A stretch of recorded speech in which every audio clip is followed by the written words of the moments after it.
All right, hey. Good evening, everybody. Happy Friday to you. Hi there, Royal We family. Hi, D Doll is the first one to like, and Dusty Dawn is coming in at second there. Hopefully, it's going to be coming on here pretty soon.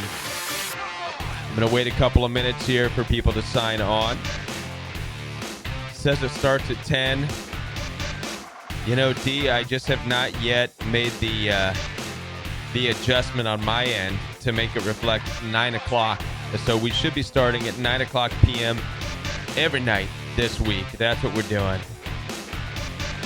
The reminder was counting down an hour. I'm going to have to fix that. Sorry, D. Hi, Life is a Journey. Hi, Melissa Kuhn. How are you? Hey, Tanya, what's going on? Said 56 minutes to go. Oh, man, I've got to fix that. Hey, Mike. Hey, Squeaky79. How are you? Hi, Denny May. Hello. How's everybody doing tonight? Hopefully you're doing okay on this Friday night. I have very, very, very unfortunate, very sad news in my own personal life today that I'm going to be sharing with you. It's going to be the topic. I'm not exactly sure where we're going to go with it is the topic. I'm going to kind of just speak from my heart and let it flow and see where we're going to go with it because of what happened here. So I'm going to wait just a couple more minutes for people to sign in, and then we'll get started, and I'll share what's going on in my personal life here with you. And we'll talk about some of the issues that I'm having and also get some input from you all, right? Because you are the Royal We family. I consider you family, and this is a great place. It's a great community to be a family and to support one another through prayer and through sound, solid advice and through understanding. And I'm happy. I'm happy that you're here. I'm happy that you're family. You all have taught me more than anything else. You have taught me, and I'm talking about the Royal We family.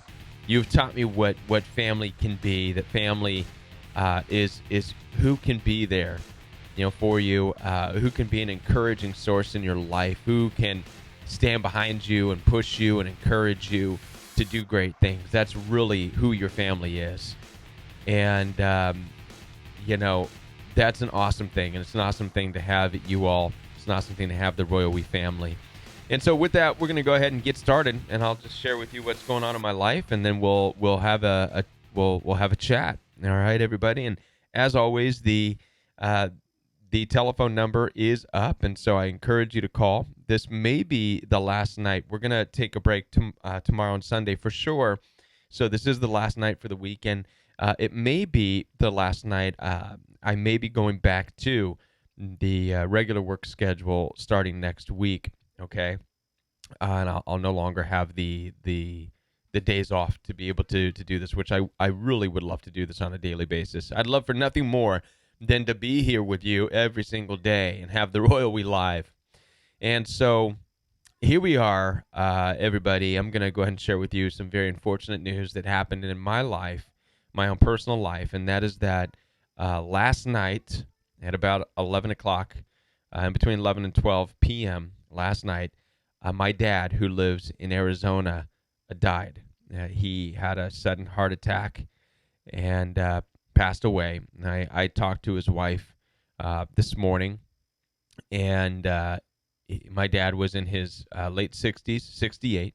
He's still pretty young, and my mom also passed away about 10 years. About 10 years ago. My mom passed away at 52, way too early. And my dad has now passed away.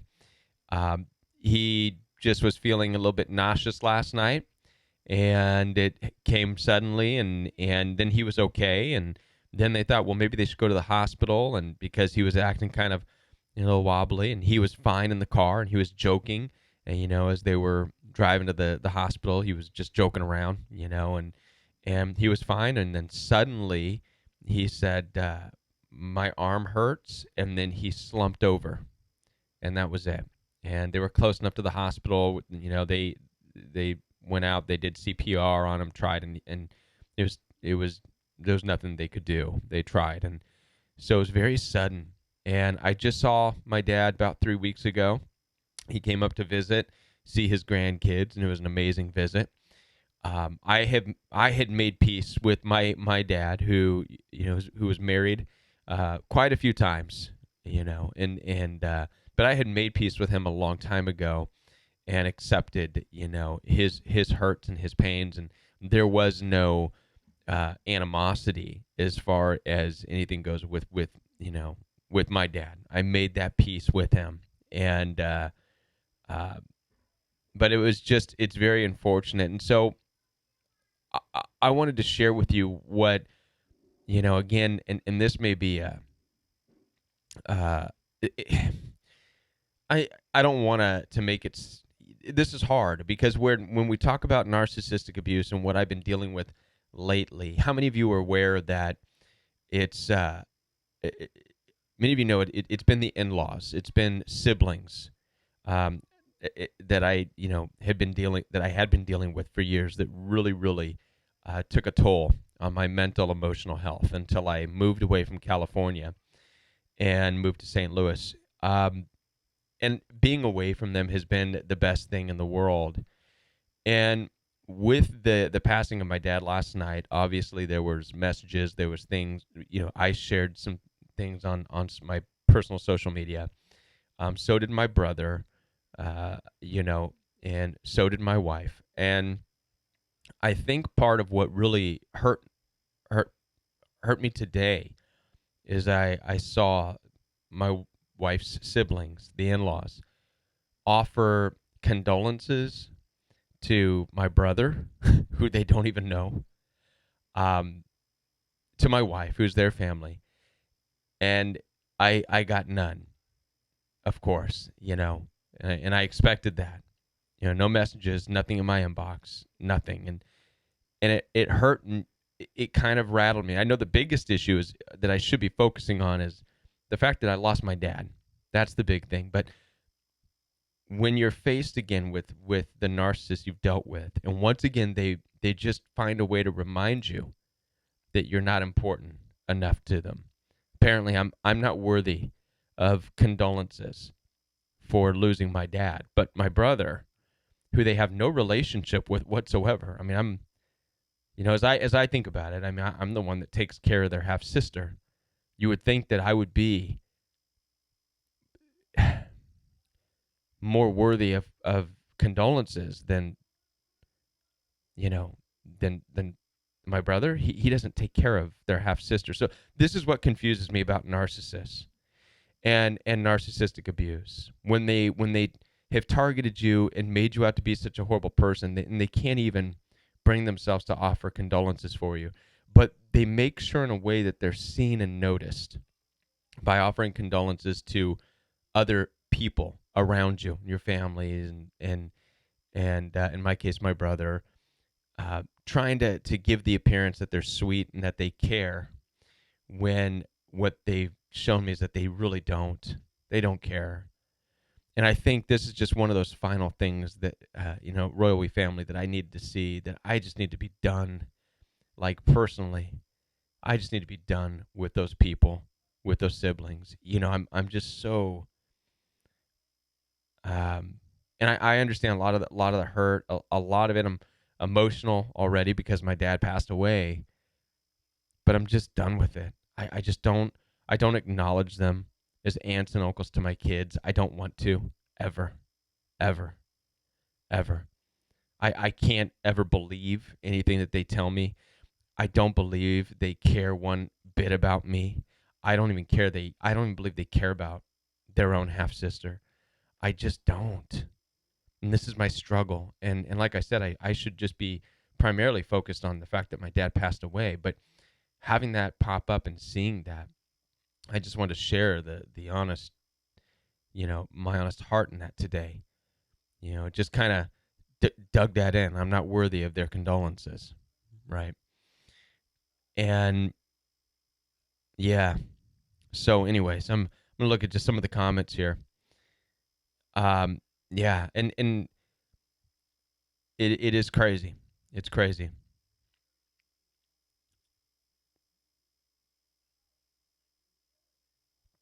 Yeah, and D, you could be right. Struggling with feelings of guilt. I don't know. I don't know what it is. What would cause siblings my spouse's siblings to be able to offer condolences to my brother who they don't even know, who they've never really had, maybe said hi in passing, but because they're social media friends and they're social media friends through me, but because they're social media friends, they can offer their condolences that way. Maybe it's because my brother's safe because there is no relationship. I don't know. But to me, it's just heartbreaking. I mean, here I am. I lost my dad and too, and I'm not only that, but like I said, I'm the one that takes care of their half sister. I would think that would have more importance, but apparently I don't. And I'm just, that feeling you get when you're just done, that you're done, and you realize that you just can't stand them. I don't know. Have any of you ever reached that point where the thought of the personality disorder that they deal with, that narcissism, you just can't even stand it. You just start so much just losing any care whatsoever back. Like it just done. It's done. They could invite me over, I'd never go. Wouldn't. Wouldn't. If it wasn't for, my spouse wanting to still see them, I wouldn't ever. I won't call them aunts. I won't call them uncles. Nothing to me. It's nothingness. And I think that losing my dad helped solidify in me uh, how to move forward. And it's rough. It is rough. Yeah, Denny May, I kind of think so too. Denny May said, I think they did it to hurt you. And is as hard as it is, because there's two different ways, like Dee said, on the what's it called, the uh, on the humanity side, right? It could just be they are nervous at this point because we don't have a relationship. They do feel guilty and shame. And I believe narcissists do live with guilt and shame, but they hide it and mask it with always trying to be tough. But they may just themselves not even know how to approach me with anything, not even offering condolences at this point. There's so much like we really lost a part of a part of our family because of the way we treated somebody. And now we don't even know what to say, and we know nothing. Well, that's probably like narcissists will probably get that in mind. There's nothing we could say now that would fix it, and in a way, they're right. I mean, it wouldn't change anything, After this, even with this, to be honest with you, at this point, they showed up and by the way, we're sorry to hear about your dad. At this point, I wouldn't even care. I'm done. Really, my attitude would be really. I just don't believe you. I don't. I don't believe you. And maybe narcissists know that. They know that people have given up on them. They know that people are done with them. And they really, narcissistically abusive people have no other choice but to just continue on wearing their mask and hoping that the people they do talk to don't know them well enough to question them, you know? Yeah. Yeah. Yeah.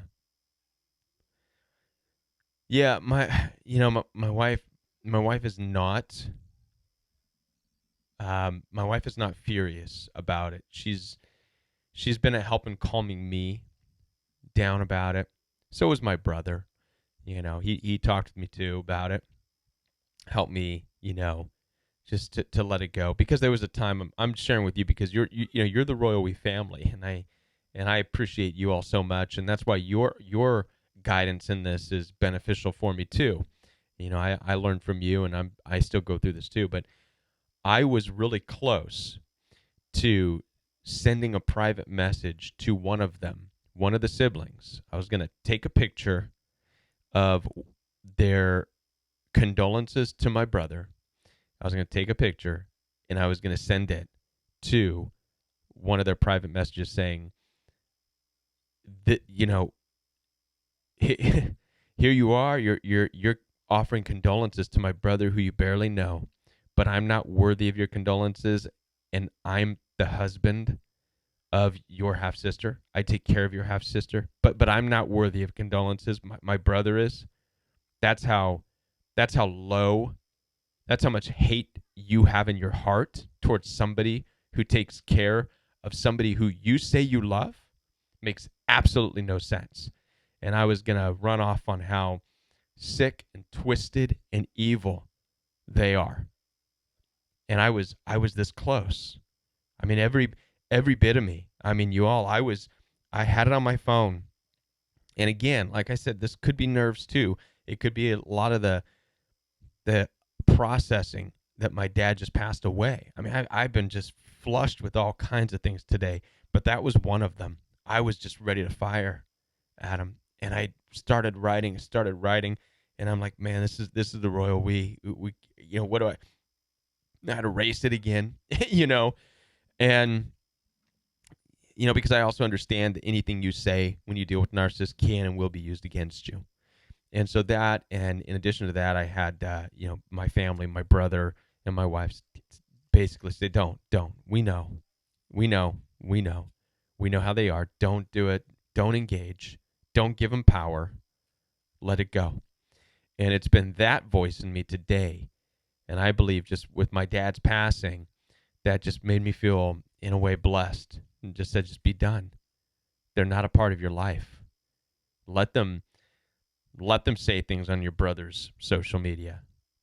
And that does never mean I have to call them aunts or uncles or I have to have anything to do with them.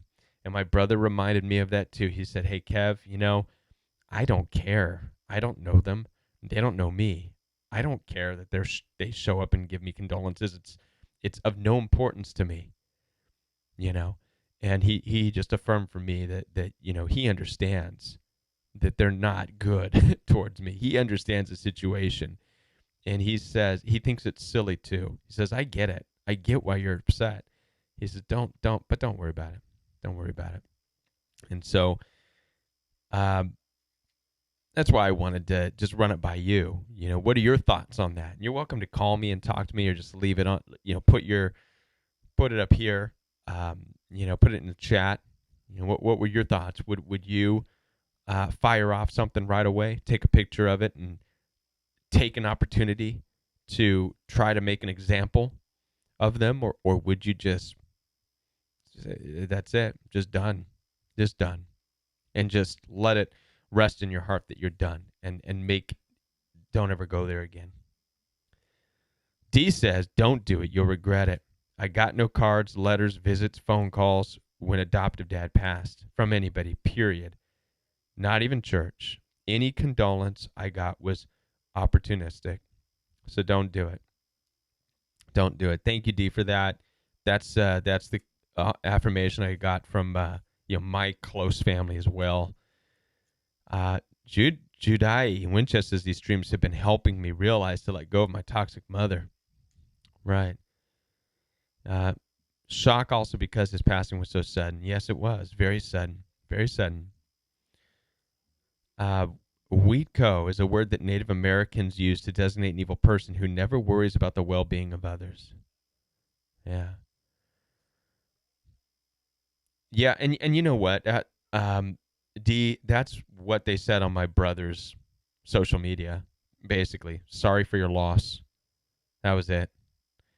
So it wasn't even deep. It's not like they were, well, I take that back. One of them said, my heart aches for you. My heart aches for you right now. Sorry for your loss. And, narcissists love to just do that. They pretend, oh man, my heart aches for you. No, it's not. If your heart was aching, you'd be contacting me because I take care of your sister. I'm her husband. You'd be expressing that to me, but you're not. You're going to my brother who has no involvement in our marriage, who does no part in taking care of your sister. So no, your heart's not aching. What I see the narcissist doing, what I see the siblings doing, is they're just putting on that mask, that fake act of Look at us. We can be sweet. That's all it is. All it is. Not one bit of real in it. So that's it. Give it to God and don't do it. Thank you, Jamie, because you will regret it. Thank you. Thank you for that. I agree. I agree. I arrived late. Sorry. That's okay, Monique. That's okay. Nothing, you know, you're welcome anytime here. Anytime. Allow the life force to flow outward and block the incoming crazy making. Thank you. I'm glad you went at Christmas. Yes, Paula, I did. And he had come to see you. Yes, yes. That is what you can hang on to. He and you are what's important, not the others. I'm sorry for your pain. Paula, thank you so much for that. Yeah, so for those of you who don't know, I was able to go to spend time with him at Christmas, and it was great. And he came over a few weeks ago, which was amazing. And we got our first call here.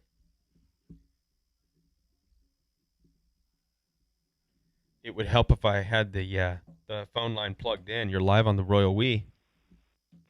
Hey, Kevin, it's Denny May. Hi, Penny. How are you? Not too bad. I first wanted to say I'm really sorry about your dad and sorry that you have to go through all that. Thank you. I think it's terrible what they did to you, and I know that you're the one who taught me that what they did is terrible and probably on purpose, and I just want you to know that we're all thinking of you. And thank you. Thank you. And I really do think they did it to you on purpose, and you're better and bigger than they are. I struggled. I mean, I've been struggling with that, and like I said, the weirdest thing for me is to know that even though when my focus should be on my dad's passing away, that it still creeps up in my mind. And the reason it crept up in my mind is because I saw it today. So once again, I was faced with those narcissists today who kind of scheme around you, do things around you, make you feel left out, make you feel unimportant.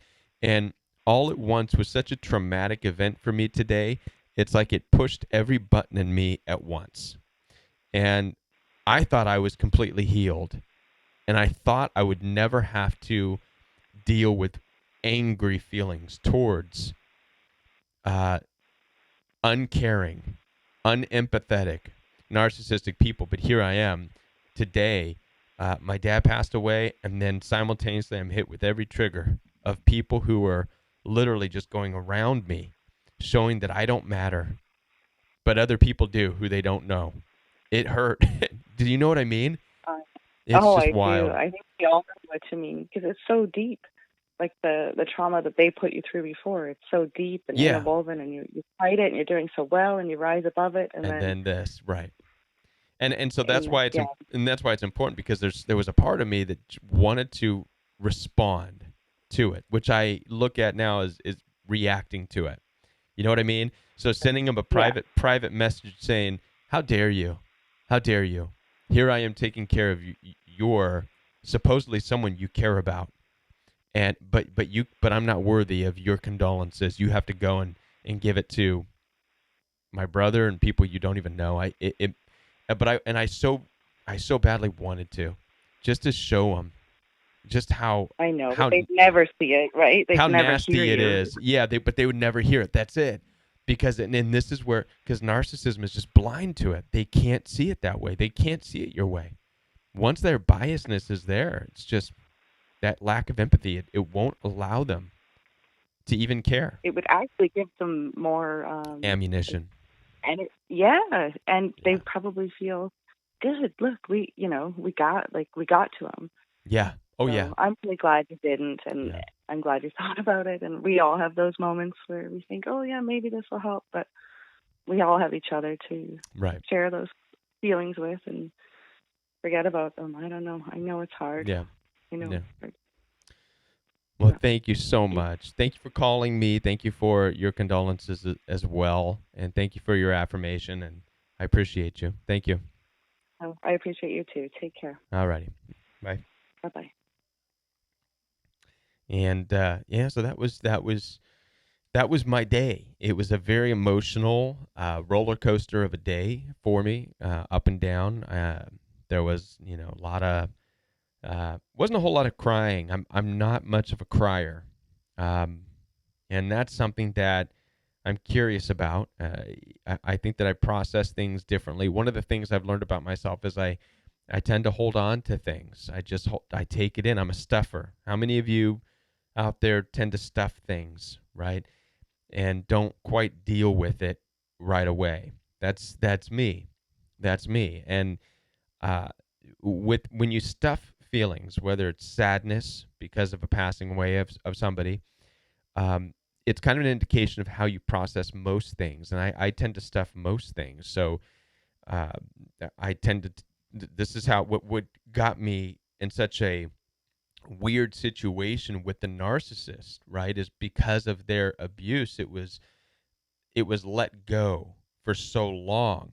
I did not express passionately right up front with them, hey, this is not tolerated, right?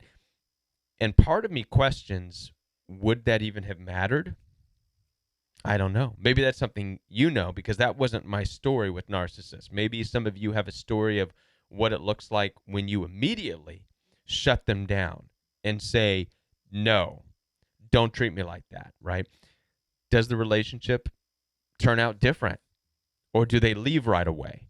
Or do narcissists start to modify their behavior right away? I don't know. But in my personal story, me being the type of personality that stuffs things for a while, I tend to let things slide. Not anymore. I've stopped when it comes to dealing with people. I've really turned into kind of a no nonsense. I could come across as kind of a uh, pretty I don't know what the right word is. I developed a jerkiness, I suppose some people would say, not because I'm intentionally trying to be a jerk, not a bully, not somebody who's cussing people out and calling people names. I'm not that type of a narcissistic bully, but I've become a person of no, we're out. No, don't say stuff like that. We're out, we're leaving. I tend to be kind of hardened and kind of shut people out in that way right away, walk away. I tend not to engage when I start to sense when conversations are going.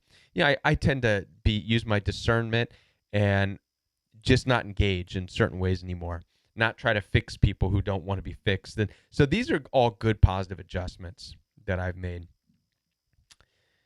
And I'm not sure where I was going with that. Not sure where I was going with that. If you stuff, there has to be a healthy outlet. Absolutely. Absolutely. Right. One of the things, too, I tend to scream and yell. Right on, Tanya. Good for you. Get it out. Get it out. One of the things that bothered me in about stuffing, and I've had a conversation with people before about this, is there's this idea out there, and most narcissists operate with this idea that you have to confront them right away, right? And they'll tell you. How many of you have been with a narcissist who did some pretty hurtful things, and you processed it for a week or two, and then because you wanted to figure out, how do I approach this?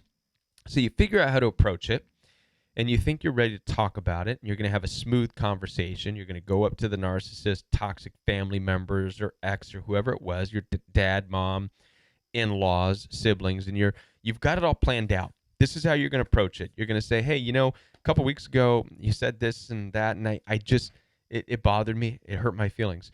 And you believe that they're going to receive it and be like, oh yeah, I remember saying that. I'm sorry, Kev, or I'm sorry, D. It wasn't about you. I'm sorry. I was just having an off day.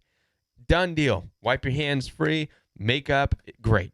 But it never happens like that, right? So when you deal with narcissists, if you stuff things like me for 2 weeks, try and figure out how to approach the situation, which I did. This was my whole relationship with the in-laws.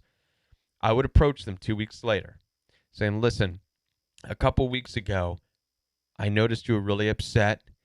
You were kind of yelling and screaming. I don't remember what it was about, but listen, I don't appreciate it. all I got back was, what are you talking about? What are you talking about, Kevin? What? I don't remember. I don't remember that. How many of you have dealt with that? Right? You stuff it for a couple weeks and then try to talk about it and resolve it, and all you get is that I don't remember what you're talking about. I have no idea. Did I say that? Oh, I don't know.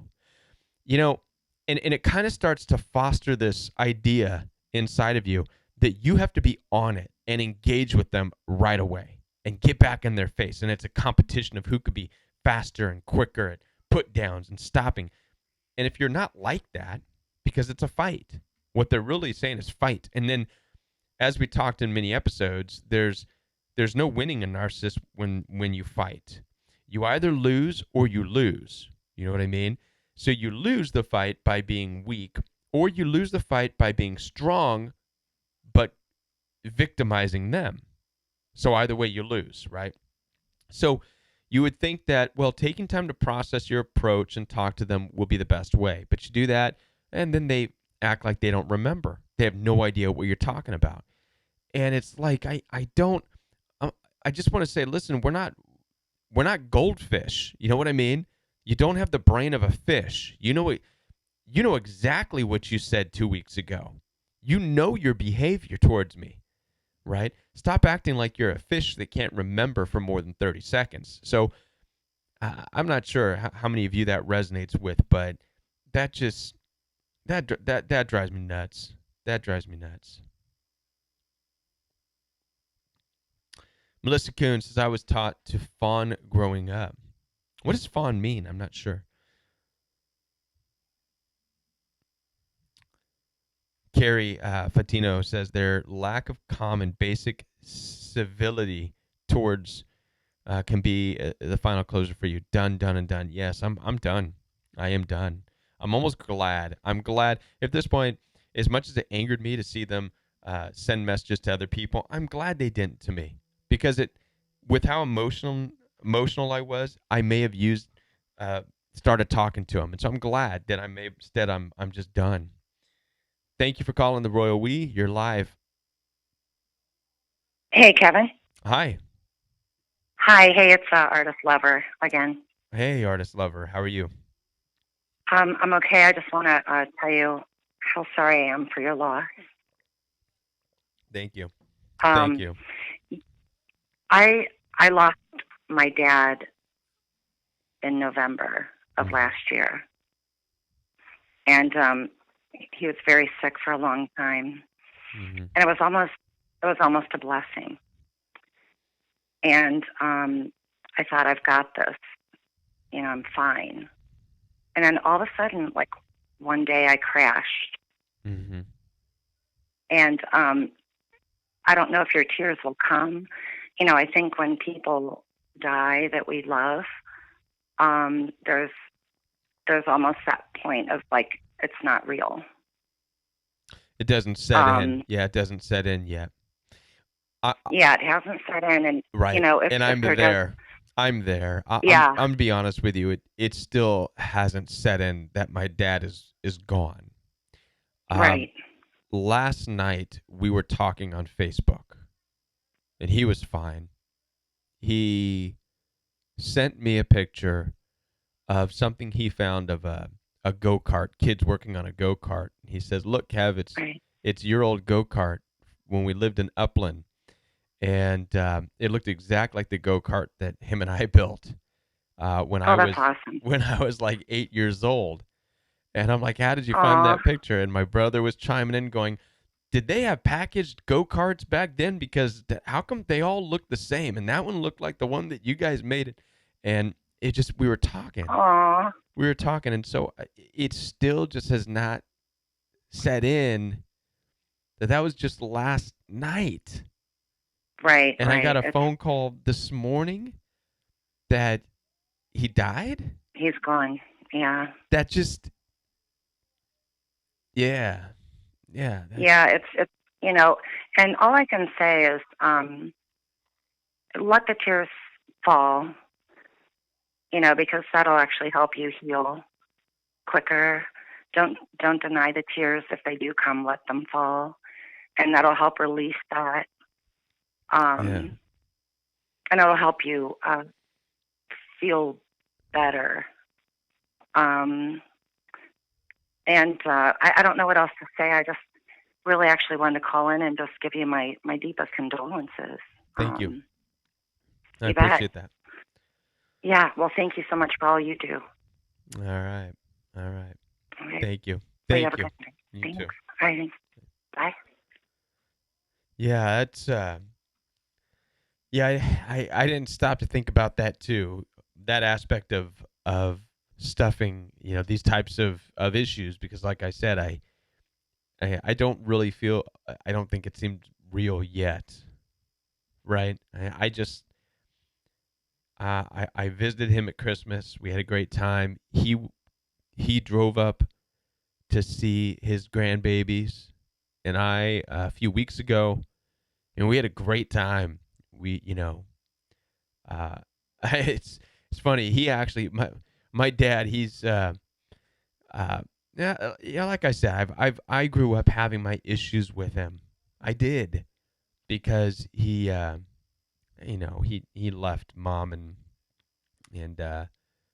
us, and he had some issues, with marriages, but working those out. But the type of when I think of the type of a man, that the memories I want to hold on to was the fact that he just drove up to see us when most people are being told to quarantine. And I know, for some of the family members were telling him, like, and this again was just a few weeks ago. Some of the family members were saying, you're doing what? You're driving from Arizona to St. Louis now? That no, they're quarantining people. You can't drive them. And my dad's attitude was like, I'm going. I don't care. I don't care about this booga flu. I'm gonna go see my grandbabies. And I'm so glad he did. I'm so glad that he was able to come up 3 weeks ago and spend some time with them. We had a great time, and he drove back. And I mean, nobody knew this was going to happen last night. That is so wild. So wild. Dr. Leslie Crowell Powell. My dad died of a sudden heart attack. He was, I shared at the beginning of the show, last night. He was fine. Like I said, we were all on Facebook chatting. His wife said that right before going to bed, he said he felt he kind of got wobbly when he was walking towards the bedroom, and she was like, "Are you okay? You okay, dude? What's going on?" And he goes, "Oh, I feel kind of nauseous," and it was bad enough of a nauseousness that they wanted to go to the hospital, and so he went to the hospital. But he said, he started feeling better in the car on the way. And in fact, he started joking. My dad loves to joke, and so he was making jokes of the whole way there, practically to the hospital. And they even thought about turning around, saying, I feel fine, no big deal. And then suddenly, when they were close to the hospital, just instantly, she said it was so weird. He was joking and laughing, and then he said, "Ooh, my arm hurts," and then he instantly slumped over, and that was it. And he was out. And she stopped the car, and they contacted police. They got him out. They did CPR. Because they were so close to the hospital, the ambulance and some police were there like within a couple minutes, and they did CPR, but it was done. He wasn't, they couldn't revive him just instantly. And that is just so weird. It still sounds so weird. How can that happen? How can you go from laughing to just instantly collapsing? And that's hard. It's a hard one. So that's what happened. And so we're gonna be staying in touch with my dad's with my dad's wife right now during this process. We're not quite sure, because of the whole pandemic right now. We're not sure how the gathering aspect of it can work. Not quite sure what to do at this point. So we're playing it by ear. as far as talking with her, and she doesn't even know yet. The hospital hasn't told her yet what they're going to do. So we're just playing by ear. We're playing by ear. Yeah. Cindy Wiseman said, very sorry, my husband and I went to dinner the night he died. Sudden heart attack. So you understand that pain of that sudden, it makes no sense. Makes no sense. Just so sudden. And yeah, it makes me definitely want to just be appreciative of each moment I have. It also makes me want to get back up on that treadmill. I know that gyms are closed and stuff, but man, I feel this. I'm going to be feeling this urge to get back in shape and just hit it hard. And I also, man, I'm just filled with a drive, and I'm hoping that you, the Royal We family, stick with me. I'm feeling just a drive to just continue on, to press through, to take the Royal We even further than ever imaginable. And this is, you're the Royal We family. You're a second family to me. You're the family I come to when when I'm upset that I don't have in-laws to go to. You know what I mean? In times like this, but I have you, and that is such an amazing, better family as far as I'm concerned. And so, Dr. Leslie Crowell Powell, he is in heaven now, out of pain with God. One of the comments that my dad's wife made to me on the phone, and she was a mess. She was an absolute mess when we were talking, and she could hardly get her words out. And I could imagine, because she was there. She saw it happen and tried to revive him, and that's hard. But she told me, he said he slumped over, and she said it's like he saw something and said, that looks a whole lot better than being here. I'm out. Peace. See you later. It was that fast. And that's what she said. She said, yeah, in her way of processing and being a mess, she said, and they're believers. My dad is a believer. His wife, they're believers. And she said that. It was like he instantly, just because he was there laughing, and then just, he must have saw something better, and he did not. And knowing my dad, I would probably say that's probably the case. Once he saw the light, he said, "Oh, I'm going that way." So, take a call from Lancaster. You're live on the Royal We. Hi, Kevin. This is Dusty Dawn. Hi, Dusty. I'm sorry for your loss. Thank you. Thank you.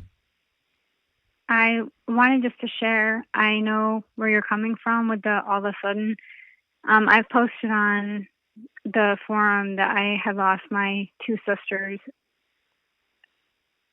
in a car accident about 17 years ago.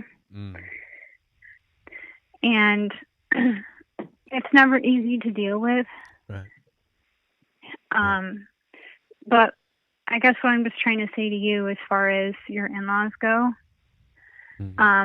with my family, I went through just kind of the same thing with the lack of care, but the lack of sympathy in those situations. And that was, those were my parents, those were my siblings, Right.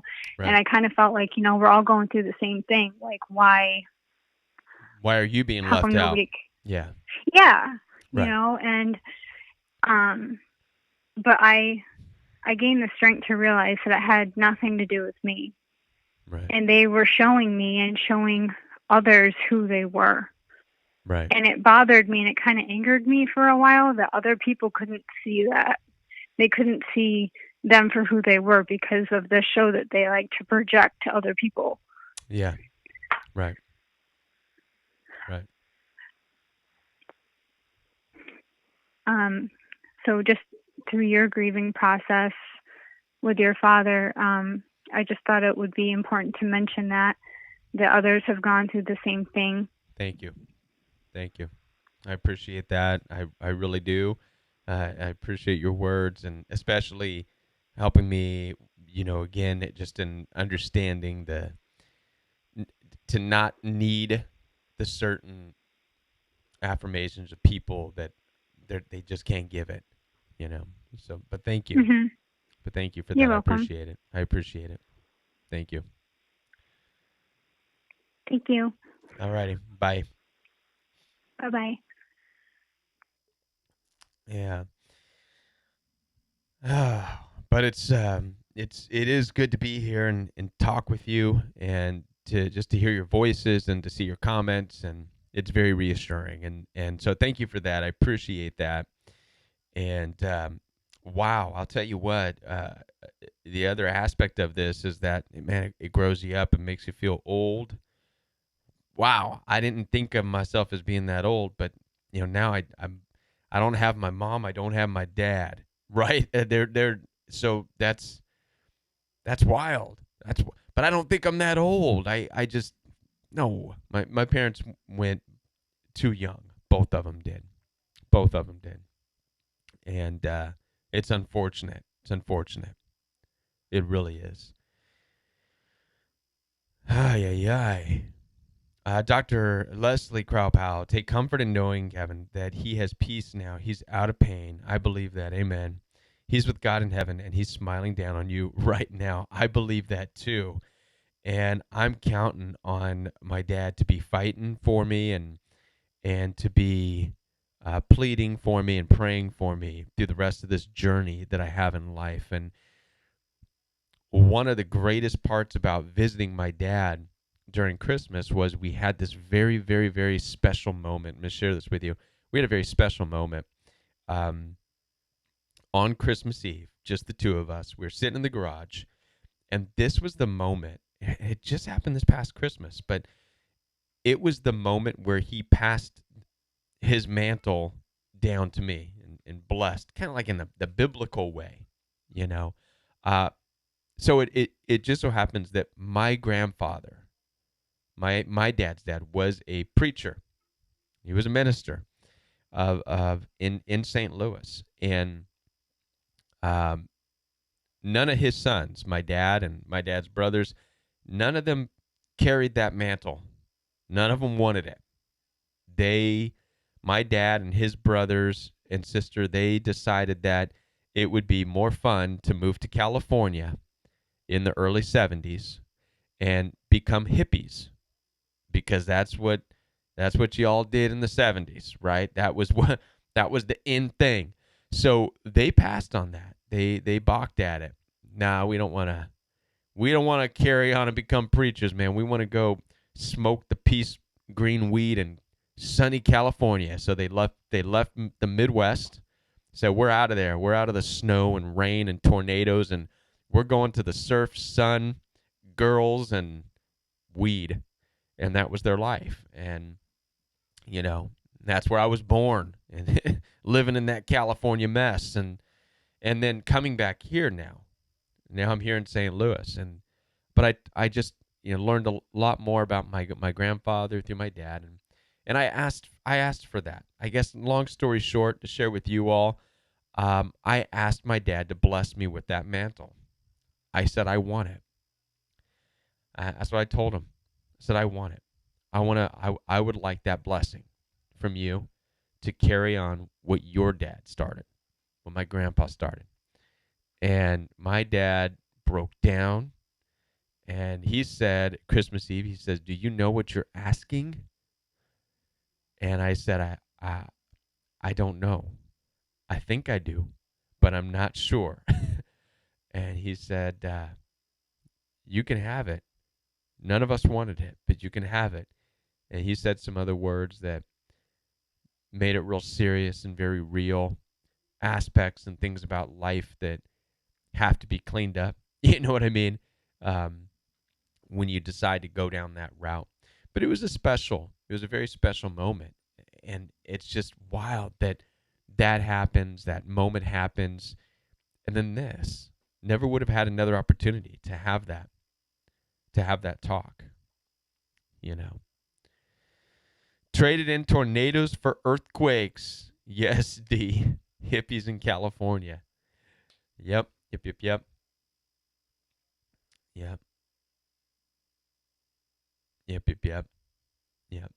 And so it's really wild how things worked out. And I'm here in St. Louis now, ready to get things going, ready to keep this going. And, we're going to keep going with the Royal We. Big time. I'm telling you what. Yeah. Carrie Fatino. Tried many times to engage conversations, hoping to clear the air, move forward in peace, unite in defense. They bullied me to silence, threatening physical violence. They used time to bash me. Yeah. Yep. Dr. Leslie Powell, you love St. Louis. You said it made such a difference in your life. A new lease where you came from. Absolutely, it has. It's been a great move. I loved. Look, don't get me wrong. I mean, I'm a California kid, so I was born and raised in the sun and surf and that lifestyle. But something happened as I started to grow. Once I was out of college and I was growing up, just California. It was like it was changing and morphing before my eyes. It didn't seem like the fun, sunny California that I grew up in. Instead, what I see is a miserable place, with the exception of the weather. The weather is always amazing. I mean, there's no doubt you go to California and it's like paradise, compared to the Midwest, where it's always snowing and raining, and the weather here in the Midwest can't decide what it wants to do from 1 hour to the next. It could be sunny 1 hour and then blowing tornadoes over your house and balls of ice the next hour, right? So that's the Midwest for you. California, it's sunny. It's sunshine and lollipops most of the time, right? So it really kind of makes you weak and soft, right? We're strong now because we got to walk out in the snow and push our trash cans and lawnmowers and frozen grass, and so we didn't have any of that in California. But the people and the atmosphere and the culture of California seemed to have shifted dramatically, like overnight. And like I said, it just didn't seem like the California I was raised in. Something changed about that place. It became really kind of off. And I'm not talking about like San Diego. I'm sure San Diego's still nice. I'm talking about the rest of California. And but anyways, I love it here. Jamie said the 1970s were wonderful. Those were my teenage years. It was peace and love for the most part. I bet it was peace and love. That's all it was. Plus beer and weed. Yeah. Jamie knows. See, that's it. Jamie Nash. That's exactly what my dad and his brothers. That's why none of them took on the mantle of my grandfather's being a preacher, because they're like, man, there's way too much love and weed and stuff to be had in sunny California. Man, that's what we want. But so 1970s sounds like a good time. Listen, I'm wondering right now, I'm completely changing the subject, but with all this quarantine stuff, I wonder if we will ever be able to get back to how that was. I mean, how many of you think that it would ever get back to that, that hippie style free love after all of this weird nonsense about not touching people, don't look at people, otherwise you get sick,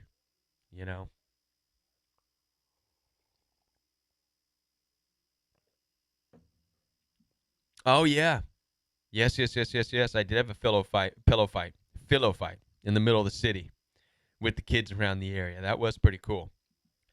Yep. Yes, fall is gorgeous in the Midwest. Fall is definitely gorgeous, man. See, California doesn't have that. California has sunshine all year round, but they do not get the colors on the trees and all the different types of trees. And California doesn't even really have a whole lot of grass either, now that I think about it. I remember our yards in California, for the most part, all looked like desert. I didn't realize this, but California is, for the most part, it's desert, right? It's desert up to the coast. That's what California is. Coastal, And then the more you go inland, it's just desert. California is one big desert.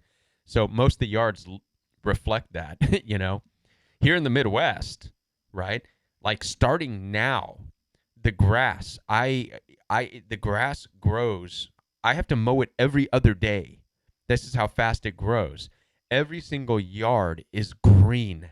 Not only, I mean, green, green, green. And the flowers are popping up all over the place. And, you know, we're starting to get the frogs and the bees. And, oh, man, the mosquitoes are going to be coming out. I can't stand the mosquitoes. But it's just like life just blooms, you know, in the spring and in the summer. And, yeah. Don't look at each other or get sick. Yep, that's what it seems like we're doing, is getting sick. Danny says, keep preaching, Kevin. You saved my life. Thank you, Danny. I will keep preaching. I'm going to carry that mantle. I told my dad, give it to me. You and your brothers didn't want it. I will take it. Give it to me. And like I said, my dad was like, are you sure you want it? Do you know what it means? He was basically saying, Kev, if you want it means you can't live a life like we did. You can't be a hippie.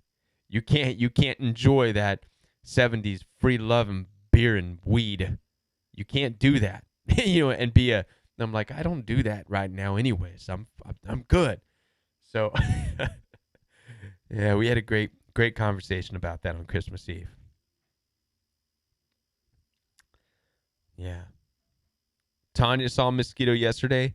Tanya, I'll do you one better. I was already bit by a mosquito the other day. Sure enough, got the red little bump on my calf. Doggone, I knew it. Because last night I started itching down there. Why is my leg itching? Oh, no, it got me. Already? They're out? No. Mosquitoes, man. I'm telling you what. Yeah, Artist Lover San Diego is really cool. San Diego's good. Tonya, Green Day, Jesus of Suburbia. Yeah. Yeah.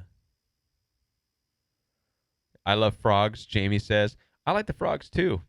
And here in the Midwest, I mean, the frogs are no joke. I mean, there's tends to be this time of the season, time of the year where all the mosquitoes are going to come out, and the frogs, they sing epically, and it echoes throughout the neighborhoods. All you hear are frogs. And when I come home, I'm going to have to make a video and show you all what it looks like at our home, because there are literally frogs sitting on our door.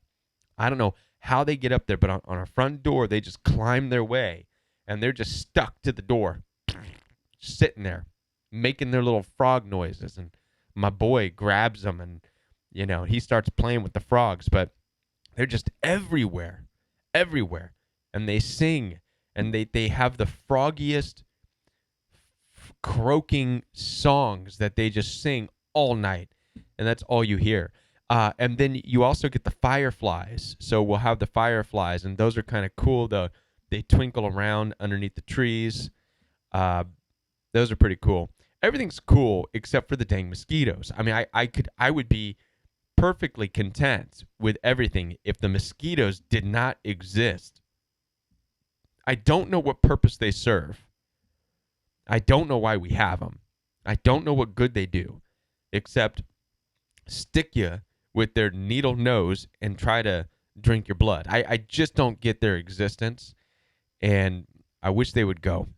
I wish they would just go. The mosquitoes, Melissa, frogs are cute. I like the frogs too. I like the frogs. They make good pets. You catch them, they just hang out with you. They'll sit in your hand. My boy will put them on his shoulder, and they just sit there. But I'll tell you what, you know, one of my all-time questions, if you all get a chance, write down questions that you would want to ask God. You know, I'm sure you have a list of questions. One of mine is, why did you make mosquitoes? What were you thinking? Everything has a purpose? Please explain, because they create bumps on our legs and stuff. What purpose is that? What purpose are your mosquitoes? Good night, beautiful hummingbird. Good night, good night. Well, yeah, the energy, Aaron agrees with me. The energy, something's changed about California. Aaron says the energy has changed in California from the old times. It has. It's like paradise lost. What's a beautiful place of paradise is just kind of gone. It's kind of gone. Not a good change at all. Not a good change. Well, listen, everybody, I want to thank you so much. Midwest pizza is the best, Chicago style. Well, I'm going to have some Chicago pizza, Mike, because all we have here in St. Louis, the St. Louis style, is this place called Emo's. Have you heard of Emo's? I'm not a fan of it. It's like a cracker with some sauce on it, some cheese. And when I got it, I was like, this is it. Because I'm used to, if you go to, in California, those of you who have been to California, there's a pizza place called BJ's on the coast. And I think that's Chicago-style pizza. It's just real thick. It looks like a pie, right? And the toppings are like gigantic. You know what I mean? Instead of like a little pepperoni, it's like a whole steak just sitting on there. And the tomatoes, or it's like a half a tomato, so that's some good pizza. So I compare that to Emo's out here, where you get like this cracker and they put some sauce on it, sprinkle some cheese and some season on it, and here you go, here's your pizza. And I'm like, man, this is terrible. I'm not a fan. I'm not a fan of your little cracker pizza. I'm not a fan at all. But all right, listen, everybody. I'm so thankful that you're all here. And I'm thankful that you've been a part of my growth in this. I'm thankful that you are a family to me. I'm thankful that I'm able to share personal and things that are going on with me, and I'm just thankful for you. It makes me feel very good to be here. I would love for nothing more than to be able to do this and be here with you guys nightly. So I'm going to continue that to work towards that goal, and we're going to keep moving forward. And with that being said, everybody have a great weekend. We're not going to be here tomorrow night, Saturday night, or Sunday. We will be here Monday night at 9 o'clock p.m. Central Time, and Monday night I'll let you know what next week is going to look like. All right? So to everybody out there, have a great night. Be blessed tonight. Be blessed. And just for Tanya here and Dee, here we go. Doot.